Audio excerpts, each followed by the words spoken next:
So, who in here has watched 13 Reasons Why? Okay. If not, it's a story that's all revolved around a girl who made the decision to commit suicide and had 13 reasons why she did it.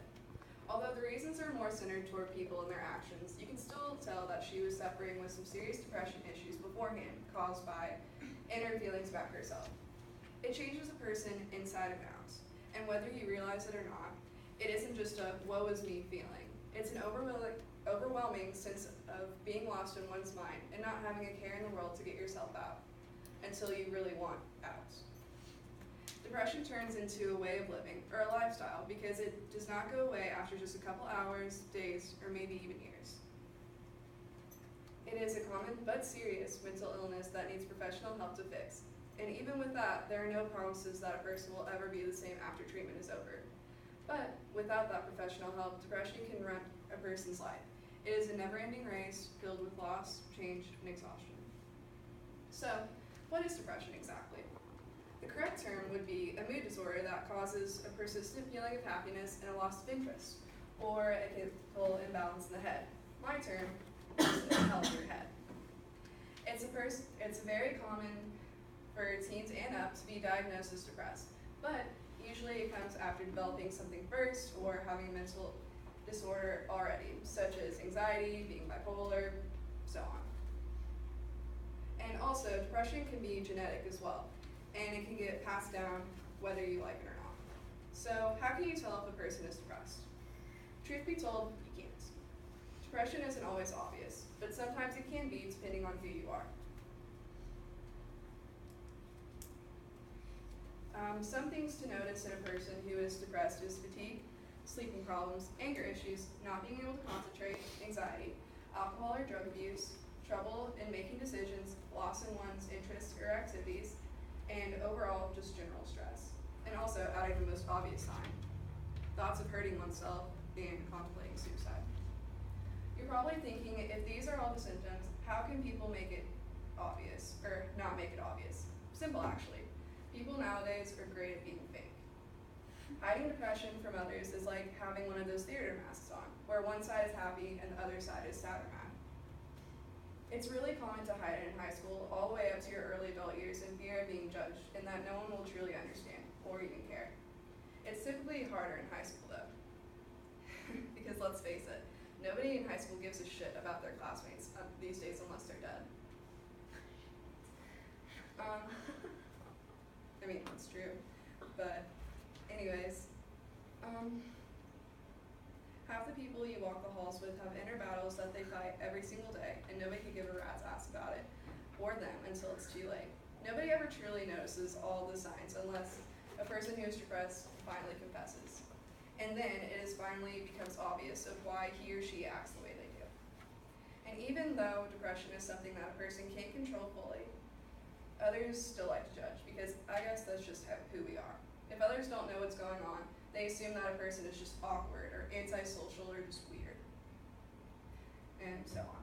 People with depression are still regular human beings. They are just stuck in this little world of theirs, and they think differently than others who are considered happy. Sad, right? How do you fix it? Well, I'm going to tell you this right now. You can't do it alone. You have to get help. Since depression is so common now, it's actually one of the top 3 silent killers in the world. For America, depression actually affects 1 in 10 Americans, but in some states, the rate is higher than others. Think about how many people we have in America. Almost half of those don't get treatment, so they either stay the way they are, or they try to take the easy way out and kill themselves. Over 80% of the people that have symptoms of clinical depression are not receiving specific treatment, which means it gets worse as the days go by. The number of people who are diagnosed with depression increases 20% per year. The only way depression gets better is by reaching out to others. It takes baby steps to get where they need to be. First step, tell someone who you trust and they should help you get in to see a professional. When you get to see the professional, they will offer you lots of different options. The main 2 are therapy and medication, both for the majority. Therapy, it's not just for crazy people. Opening up about your inner problems is actually really helpful. It helps you keep a diary. And with the medication, it's not just a drug that will help you feel okay for a short while. It will help you in the long run with the chemical imbalance in the head as long as you remember to take them frequently. Getting help is not the end of the world, literally. Now, I don't know if you're allowed to tell a personal story in your persuasive speech, but to help my point, I'm going to tell you mine. I started to see the symptoms in myself the middle of my freshman year. I started to feel worthless and just tired of pretty much everything. I wasn't diagnosed until the beginning of my senior year. I am the way I am for many reasons, but I won't bore you with the details. Just know that when life gets difficult, I'm a runner. I run from my problems until it becomes the big roadblock that I can't get over. I don't like to open up too much because I don't like dealing with my problems and having others deal with my problems for me.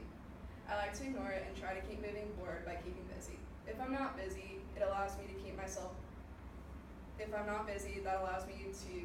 keep myself entertained. Because of how my brain works now, it usually gets pretty ugly when I'm allowed to think for myself.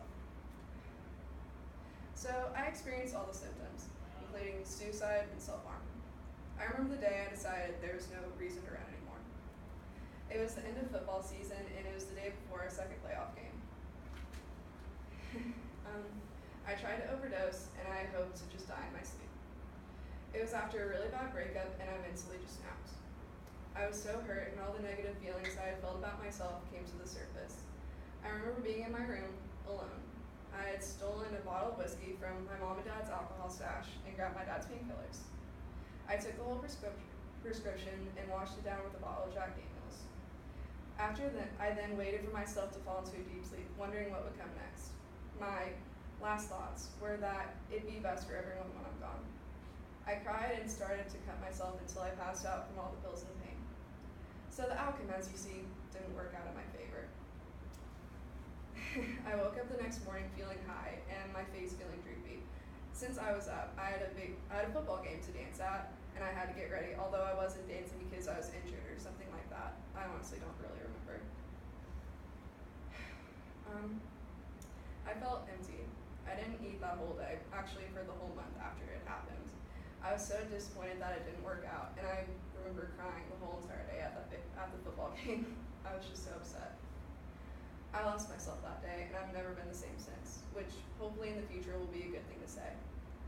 I lost interest for everything I used to care about more than anything. Both my dance season and my track season were ruined, mentally, physically, and socially. I just started to not care because if I cared, then I'd end up getting hurt in some way or form, and I'd be back in my bed doing the same thing and hoping for the same outcome. I felt alone, and I still do even though I know I'm not. I just have to keep believing that it's going to get better, and I know it will, sooner or later. So, in conclusion, not everyone fights the same battles. With all of us here graduating in high school, keep that in mind that depression is serious.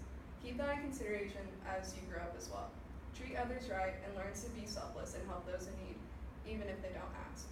You don't have to be their hero, just be their friend. Hell, not even that. Just be their smile for the day. So, smile, be kind, and most of all, always remember the golden rule. Treat others in the way that you would like to be treated.